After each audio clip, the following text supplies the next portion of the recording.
Hello again and welcome to I've Got a Beatles podcast with Dave and Chris. And today, Welcome to Slaggards. Good evening. Good evening. Is Dennis O'Bell anywhere in the house here tonight? Because you already know what we're going to talk about. It's time to go into the lab, and this is an interesting one. You know, we were thinking about what should be our next song under the microscope, and you know, we'd come up with some pretty well-known hits and stuff that would have a lot of material. But then this song came up and we thought, oh yeah, we should talk about it because it's kind of a weird one. And that is, You Know My Name, Look Up the Number. And it has sort of a mysterious genesis story about how it came about, where it ended up, which is weird. And it's one of those quirky Beatles songs that if I told you Paul McCartney said this was actually his favorite Beatles song, you would say, no, but he did actually say that at one point. So there must be something to it. So Yeah. what are your initial thoughts just when you were thinking of, You Know My Name, Look Up the Number? What comes to mind? Well, one thing is that, you know, you and I, we're both music people. I'm also a comedy person.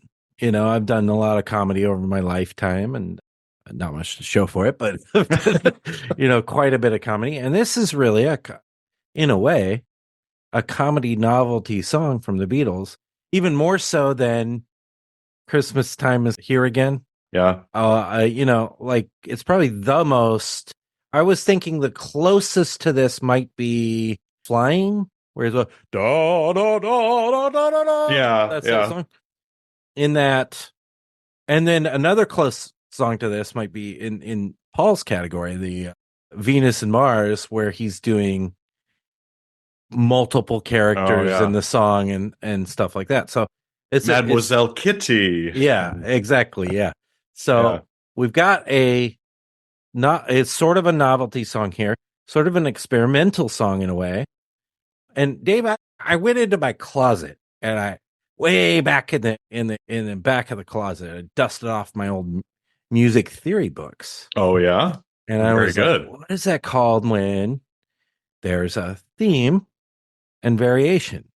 It's sort of what's going on here, right? There's this initial song, and then we hear a version of what would that song sound like if it was a lounge singer, or what would that song sound like if it was in the edited off section, a ska song. So or a swing version. That's right. Yeah. It remind me a little bit of this week as I've been listening to this. Have you ever seen the movie The Long Goodbye? It's like a 70s. Well, in The Long Goodbye, there's a song, there's a little theme, The Long Goodbye, blah, blah, blah. And then it's playing throughout the movie, but like in different. So if you go into the grocery store, then the Muzak version of that's playing. So this song reminds me of that, in that, okay, we got that, you know, that initial, which is unique enough, the initial first section of this song, but then it goes in this various different styles of music. Well said. You know, it's for me, it's always been one of the quirkiest Beatles songs, and it's one that has always been on Past Masters Volume 2. It's got that kind of that odds and sods flavor to it.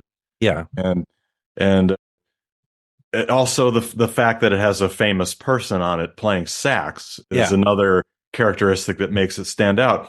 But I find it really interesting, as I was doing research for it too, the fact that it was recorded in 2 different years at 2 very different time periods for the Beatles.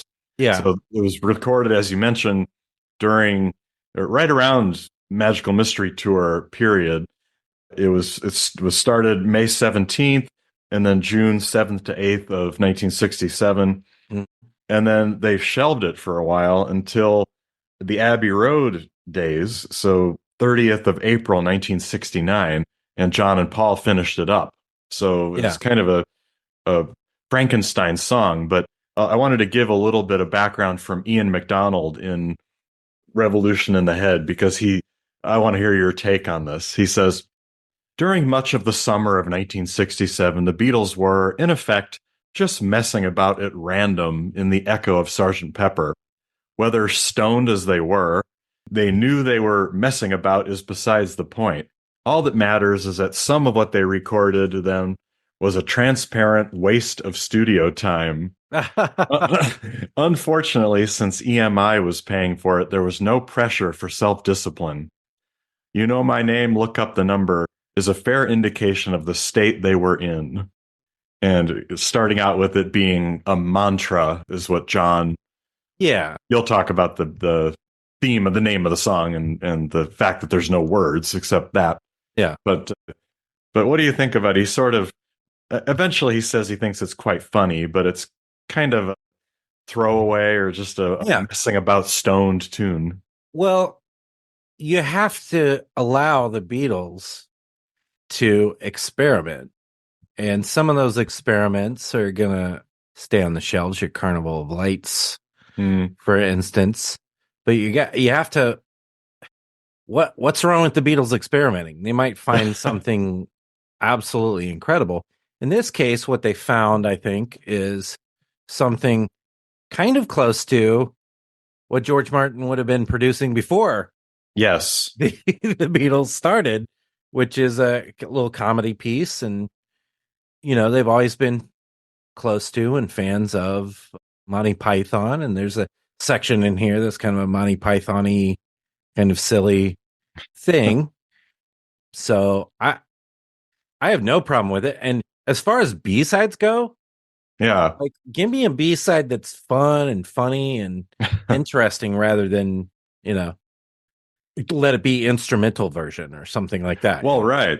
And so you just said it there. So it was released as the B-side of Let It Be, which this morning when I was listening to it, I thought I should really do that as an experiment. Just listen to Let It Be and then listen to this. You've got this super serious Paul song. Yeah. And then you flip over the single and you have get down, boy, knife, and burping and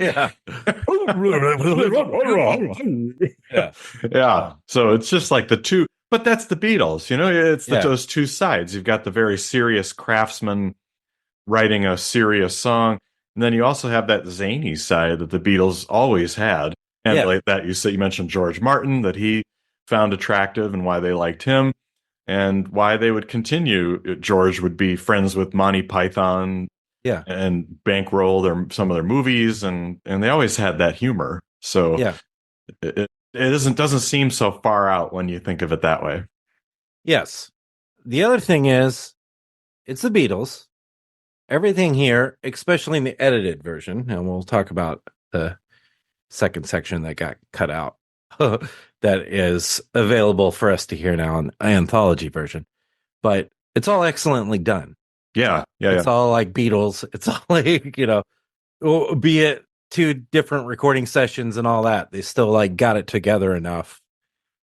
And if you hear in isolation, the saxophone part from Brian Jones of the Rolling Stones. Yeah. Of the Rolling Stones.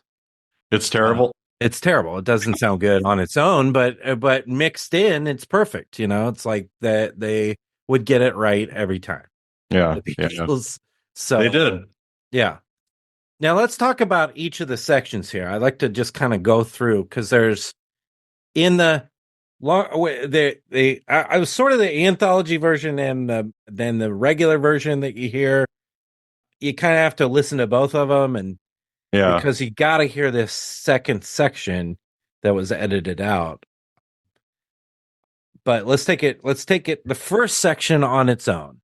And even before that, if you could talk about the name of the song or just the kind of what, because we're going to hear it in every section. I guess so. And I that's interesting you bring that up because I wonder if people will be like, what the hell do they even mean as time goes on? Because nobody uses phone books anymore. No. Nobody looks up the number from somebody's name. In fact, in most places, people have unpublished cell phone numbers, and that's that. Right. But I guess at the time, John was sort of like, spacing out and saw a phone book and was like, you know my name, look up the number. Oh, that's like a at and was Paul's like house. at Paul's house, and then kept doing it for like 20 minutes or something, or they did a 20-minute mantra kind of version of it or something off not recorded, I don't think. And everybody else was kind of like, what's going on? I don't even know. Yeah. There's a very, very, very grainy, what they call a demo of it out there on YouTube. But yeah, and that's it. That's the whole lyrics. I mean, other than the chitter chatter. Yeah. Yeah. That's the entire lyrics of the song. So there's your lyrical analysis Yeah. of Very like easy this time. taking this. There is something to taking a phrase, repeating it, and it becomes like starts to make you think like, what does that even mean? You know? But that's a very like stone kind of high kind of Yeah. Yeah. Well, thinking and behind it. very, very much of the period, because India, you're thinking of, they're interested in Indian music and spirituality and the idea of a mantra. They hadn't gone to Rishikesh yet, but they were certainly aware of it. So it is of that time. And then throw in drugs, and you've got this, whoa, you know my name, look up the number, kind of over and over again. But it works pretty well. And so that first section starts out with a lot of piano. Yeah. And real, I don't know, slap back reverb, but Ringo's snare drum is just so live in that first section. There is also where in the personnel there's listed Spade and Gravel, played by Mal Evans. I see that. Is that in this first section? Is that part of what that sound is? Or is it later in the song? I'm not sure. Good question. Good question. Because it is so, when it starts out, yeah. That I sometimes listen to isolated tracks. You never do. No. When we are preparing for this. And by far the most interesting, well, the vocals is interesting. But by far the second most interesting is the drums, because it's different drumming, different styles of drumming. Ringo's doing them all pretty good throughout. I was just thinking about the ska version. Yeah. But this first section, it's like, like you said, very crisp, very like hitting. And also the vocals. Oh, man. It's Screaming Paul and it's Screaming John together. Yes. Almost. I don't think do we ever hear that ever? Not so clearly like that. Yeah. And they're both just going after it, Yes. Yeah. You know my name. Paul's up there and John's kind of doing the regular part there. So yep. Very full-throated singing, and that's the big thing there, and the piano, obviously. Mm-hmm. So very cool. Now, it seamlessly in the regular track goes into this what is the second section in the regular track, the Bossa Nova Cabaret Club section. Yes. But let's stick in this. Let's talk about this. Edited out of the version that most of us had heard up until the anthology, restored in the anthology version, a ska version. But to me, it's kind of boring. It's a weak ska. It doesn't quite feel like they got the beat right or the tone right of the ska. You know? Yeah. And maybe it needed more horns and maybe more, jazziness to the ska or something. But I think it was properly tossed out, and it's definitely the least funny thing in here. There's nothing that's making you laugh about the ska section. Goes in too long. It's just, That was going to be the point I was going to make, because it's cool because you can tell when you listen to the anthology version, you can hear the different sections pretty clearly, and it pauses, so it's clear that, and we know John did the editing of this one. Yeah. So he ended up taking out the ska section, and it is too long. I think it gets a little monotonous because it's missing something. Yeah. And bop, bop, bop. Yeah, it's trying to put a bop bop in there, but it's not like, listen to actual ska songs and you'll hear the the sort of bounciness of the feel of ska. It just doesn't have that. No, Like no. attempting it, but it's just not up to snuff. No, and I do think Ringo's drums are a part of that. He's just kind of not quite locking in to the beat. A regular ska beat. This is crazy. I sound like I'm actually You're an expert. Know what I'm talking about. I mean, I guess I do have a degree in music composition and theory. I should not forget that. But a ska beat, you'll have that drum and it hits the side of the drum, the rim, snare, the rim. But it also usually has a snare kind of thing happening, or I'm sorry, not snare, cymbal thing happening. Yeah. That's missing for sure. So maybe it's that's just that. Yeah. Because there's not, or at least audibly, there's not much cymbal. Maybe he was playing it and didn't get recorded right or something. I don't know. But it's definitely missing something as far as that goes. And then ska, usually you have a full kind of brass kind of thing happening. They might have brass on it, but it just doesn't, it's not coming through very strongly. So anyway, snip, snip, cut, you're out. Second section. So the new second section, what we're going to call the third section here, is this Bossa Nova Cabaret Club. Time to go to Slaggers. Yeah. Featuring Dennis O'Bell. Now, was Dennis O'Bell was not anyone they knew, but they knew a Dennis O'Dell. They did. Correct? They did. That was part of the gag here. So Dennis O'Dell was one of their production guys. He was involved in the films and was mentioned in the song, but then John, I guess, goofs around and calls him Dennis O'Bell. So that's the funniness here, the gag. But this section, it's the Welcome to Slaggers. It seems to me much more of a John part, although you do have Paul doing the bo bo bo bo. Yeah, Paul does the good evening, good evening. The smooth guy. You know my name. Right. Very well done, very funny. It's sort of like a doing a Mel Torme kind of like impression. Yeah. Kind of. You like the part where he laughs there? Yes. Yeah. Look up my number. Hurrah! It is like you can sort of see somebody dressed in a leisure suit or some kind of lounge, sparkly rhinestone suit, point into the audience. Hey, yeah, how you doing? And that kind of thing. So it works pretty well. And you've got John there, and got some interjecting things here and there. Let's hear it for Dennis O. Yeah. Like that kind of thing. Yep. And then we go, it's like we leave the room that's the cabaret club, and we walk into this insane, wacky room that's sort of like a Monty Python-esque. Yes. Like very silly. And it's extra silly in the anthology. There's one of them are going, look up the number. You like that? I like that part. Yeah. You know my name. Somebody's doing that. I think that's John doing I think it's John, and he's doing it, and then the me number 2, and you know me number 3. What's up with you? With you.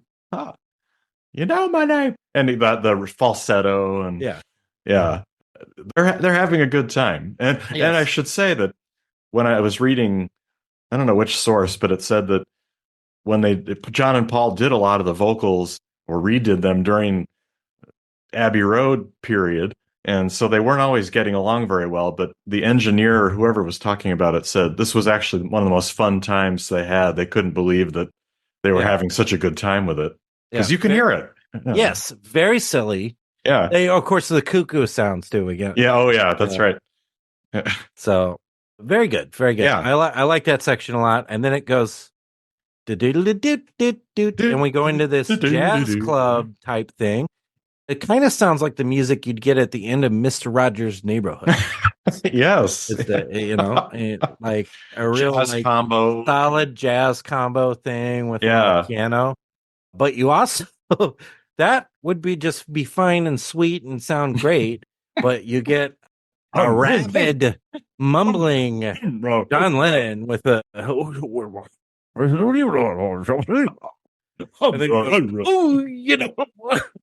almost like he's in pain. Yeah. you know. So And some burps in there yeah, too. Some kind yeah, of sounds. yeah. It leads to this conclusion that lands us on a saxophone played by Brian Jones of the Rolling Stones. I wanted to mention I haven't seen it yet. I know it's now streaming, but the Stones and Brian Jones documentary is out. Right. I've heard that's very good. So wanted to check that out because, obviously Brian Jones sadly amazing that Brian Jones is the only right. Well, until Charlie Watts, which was not of like abuse of body, like drug things, or like it's amazing that Keith didn't die, or Mick, or So even the bass player who quit a long time ago has a new album out. So. I know, it's amazing. So what do you think, as a former saxophone player yourself, grade Brian Jones's saxophone tone on here? Yeah, it's not good. It's mixed in pretty well. Yeah. In the thing where it's like da da da da da da da, but there's pianos playing and other things are playing there. It's not like he's just hung out to dry. No. And he was probably just there and dicking around himself. So yeah. Oh yeah. And so the ending is kind of chaotic because the sax he's just kind of wailing a little bit, and then you get the that's all. Yeah, we kind of mix that voice that's all with the couple little endings there. So yeah. So pretty funny. I've always found it.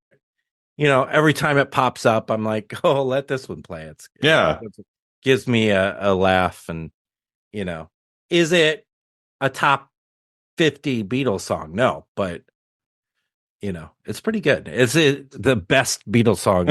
Paul said. No, I did see it's ranked often on worst Beatles songs lists among the top, which I don't understand. I don't understand that at all. No, there's much worse. You would think that's it. That there's not. I mean, we always have our lab coats on, and I always spend extra time in the lab trying to get my extra credit. Yes, you do. And I search around night and day for cover versions. Well, there is one cover version from Gerard St. Paul. It's French. Yeah. Dis-moi je t'aime. Yeah, thank you. Dis-moi je t'aime. And it's a weird and sloppy version. Yeah. When they go into, they don't have the correct sections. No. They do the first part kind of accurately. And then they go into this weird sort of like conglomeration of the other, sort of the idea of the other sections.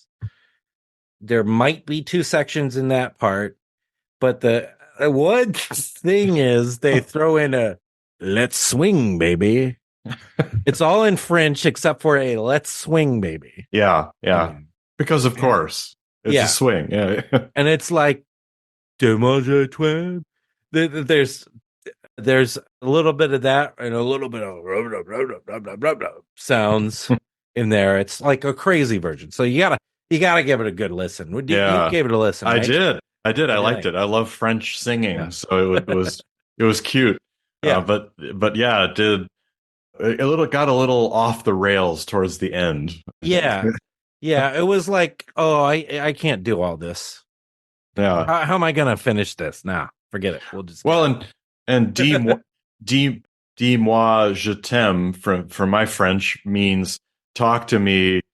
I like you. So it's kind of talk to me. I like you. Yeah. Tell me I love you or I like you or something like that. So it is a little changed from the meaning, but yeah, it's, a lot of those translations are like that, but it's still amusing nonetheless. Yeah. So of course, there's always a couple of cover versions that I never ever listen to because they're just Beatles covers bands. Right. Not to dismiss every Beatles cover band in the world, but it's not different. I don't even consider that covers because you're a covers band. Right. Yeah, it's It's not Elton John singing it or something. Yeah, so it's different. Exactly. So so check out, and we'll have a link to Gerard St. Paul. So I'm sure. I think he had a full Beatles album. Oh, excellent. I have to check that out. Well, I will, after we're done, I'm going to play Let It Be and You Know My Name, look at my number back to back just to see how they sound, because I think that was some great planning to put that on that single. So it's well worth a listen if you haven't pulled it out in a while. Now, I'm taking my lab coat off. Yes, I've got my here. It's in here. I'm going to put the microscope away for today and pull out the newspaper. I'm putting my newsman's cap on. Yes. It says news on it. Because we got so much news. Beatles news. Yeah. Harrison news. Paul news. So let's get right to it. I think the huge headline is the new mono vinyl box set and vinyl albums. It is officially titled 1964 US albums in mono. That's going to include new vinyl remasters of 6 albums distributed by Capitol Records within the first year of the arrival in New York City. So it's sort of cheating a little bit. Yeah. Getting into those ones that came out actually in 65. You get the early Beatles, which came out after 64. But they're trying, I can understand the idea here, which is let's represent something in this 60th anniversary of the Beatles coming to America, Beatlemania. What can we possibly do that could represent this? And so what they've done is they take, and I'm going to read from this. So all 6 albums will be available individually. Okay.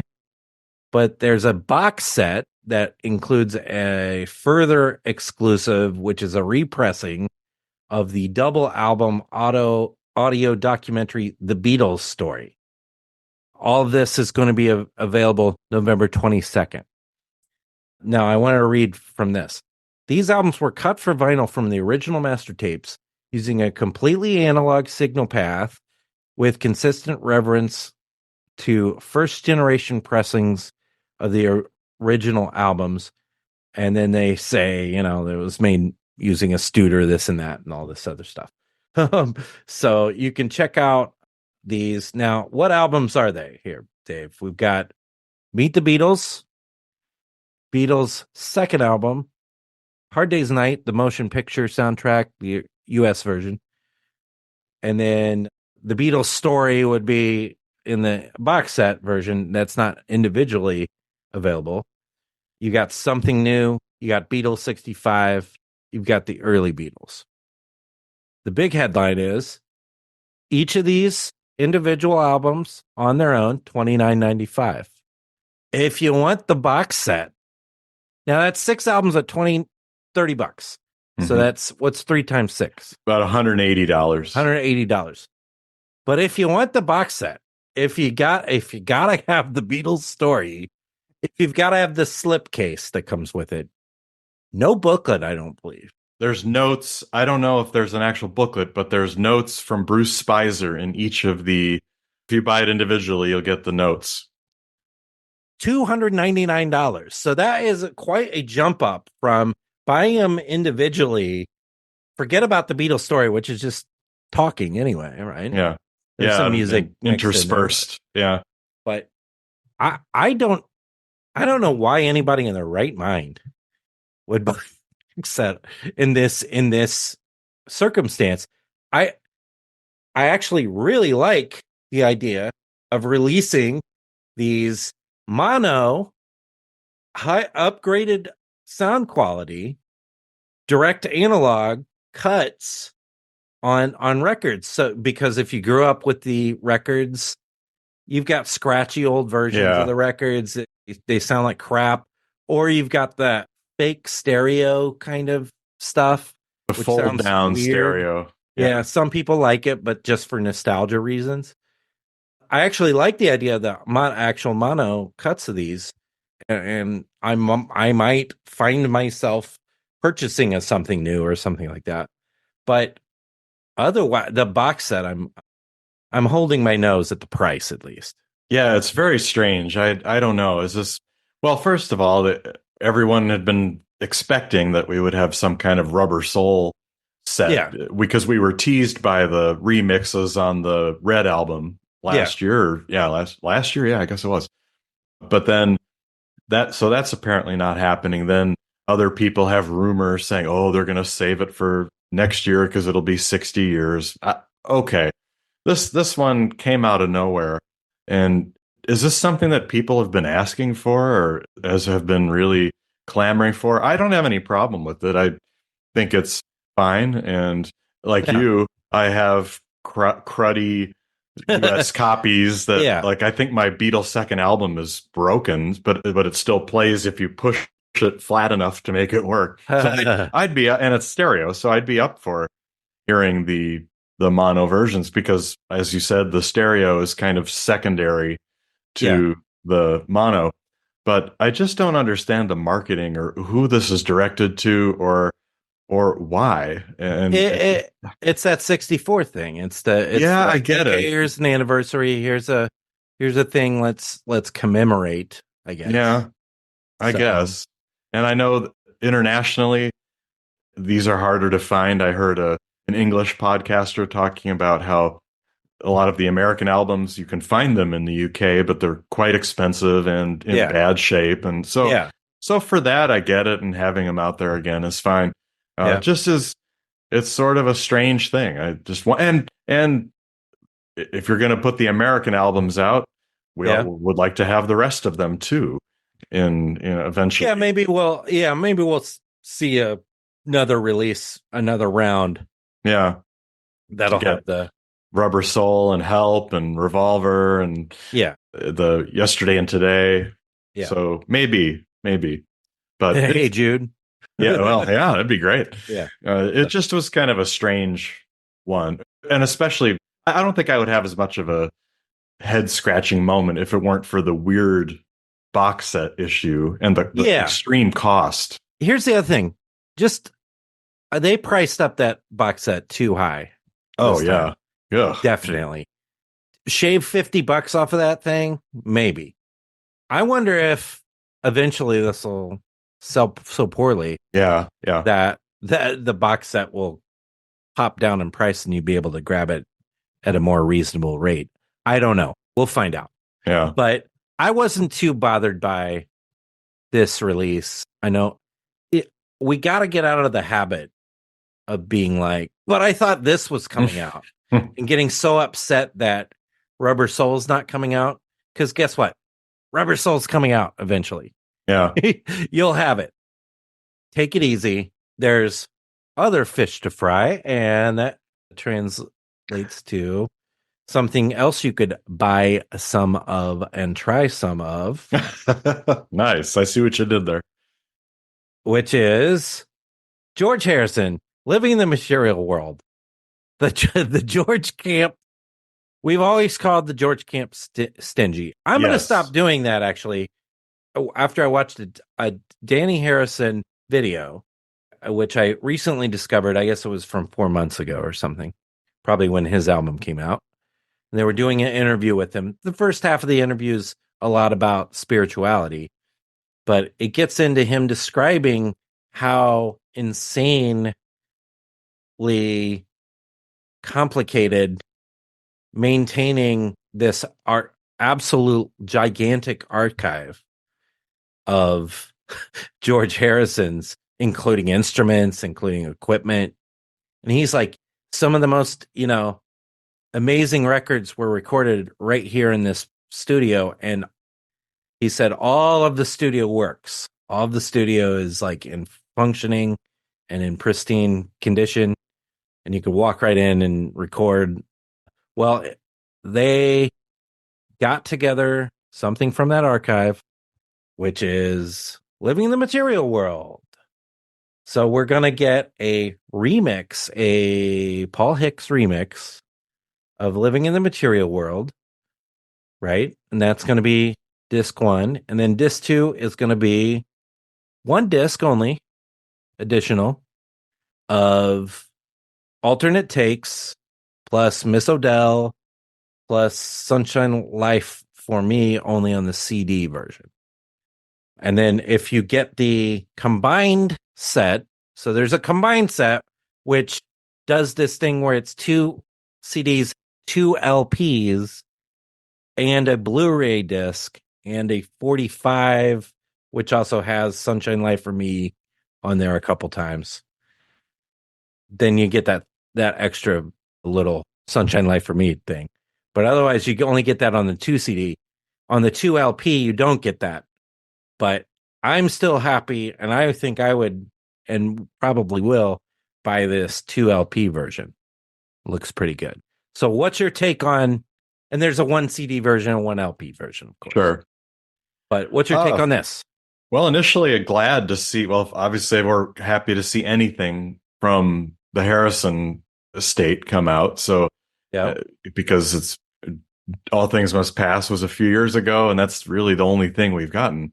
So I'm glad to see this one coming out, and especially in light of our last discussion, glad to see that it's not some mind-boggling boondoggle of a box set either. $14,000 or $1,400 set, like for Mind Games. Right.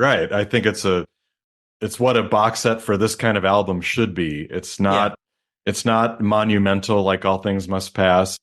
It's definitely, I think, better than Mind Games, and it deserves a good.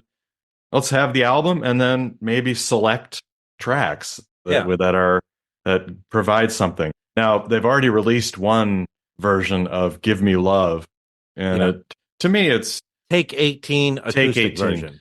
Yeah, to me it's not really much different than the eventual album. It just is missing the slide guitar, and some of the things sounds fine, but it's nothing revolutionary on it. But I'll be interested to hear what they have. And so for me, it's good. Alternate takes, but there's one that is called alternative version, and that's Try Some Buy Some. And then that is all, and then Miss Odell and Sunshine Life for Me on the CD. I'm excited about it.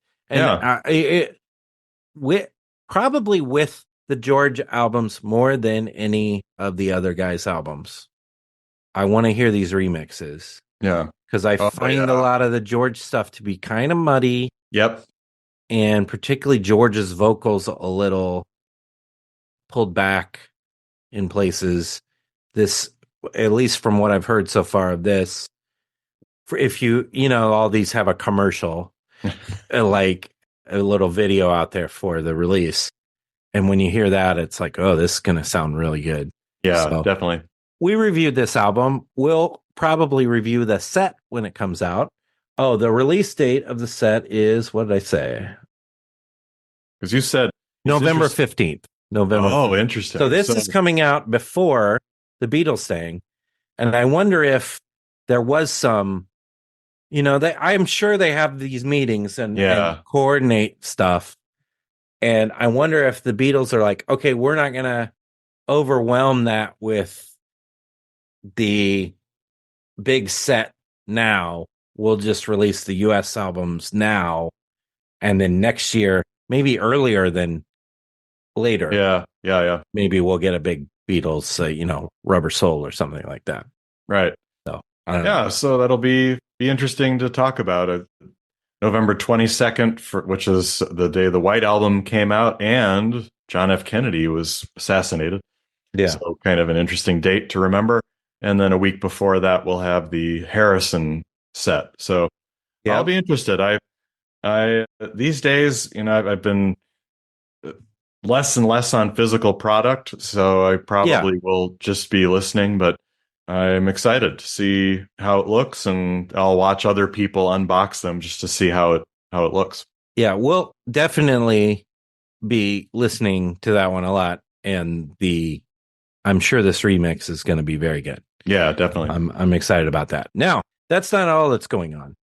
One Hand Clapping is in cinemas worldwide beginning September 26th, which is starting from when we're recording this. Yeah. So hopefully a theater near you has it. If not, I'd say I'm 98% sure that's going to be a DVD, Blu-ray, Yeah. and probably soon after because it's limited screenings. Right. So I'm like, they're gonna release a DVD or Blu-ray or something of this. Yep. So I'm sure you're gonna be able to get the one hand clapping and complete your one hand clapping set. Can't That's wait. not all, Dave. No, you've got a new one for me. Danny Harrison will release his new film, Inner Soundstage, on September 27th. Oh. Filmed at Soundstage Studios in North London, directed by Joel Caso Cornschild.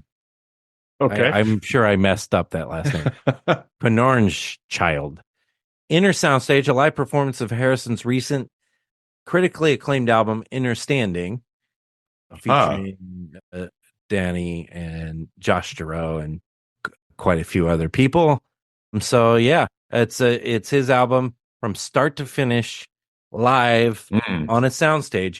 I believe he did a similar thing for the first album. Yes, I remember watching some of the songs. Yeah. So I think this is great, and I think more artists should do this, where they, in the era that the album comes out, play the full album live. Capture that, Yeah. for future, 20 years from now, if Danny Harrison has become a big thing, you'll go back and just cherish that this exists, Yeah, it's a great idea. Oh, I did not know about it. So yeah, I remember we reviewed the album. I think we liked his first album better than this one, but yeah, it's still good. There were some good tunes on it.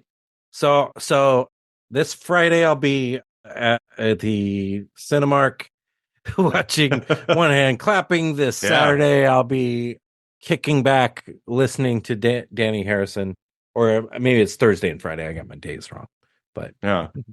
Great. No, that's great to hear. Thanks for a great weekend. Yeah, should be fun and good to see some movement on things happening here. That's right. So otherwise, I did want to mention song album career. We're doing a few more songs of the night. Released 3 different ones of those last week.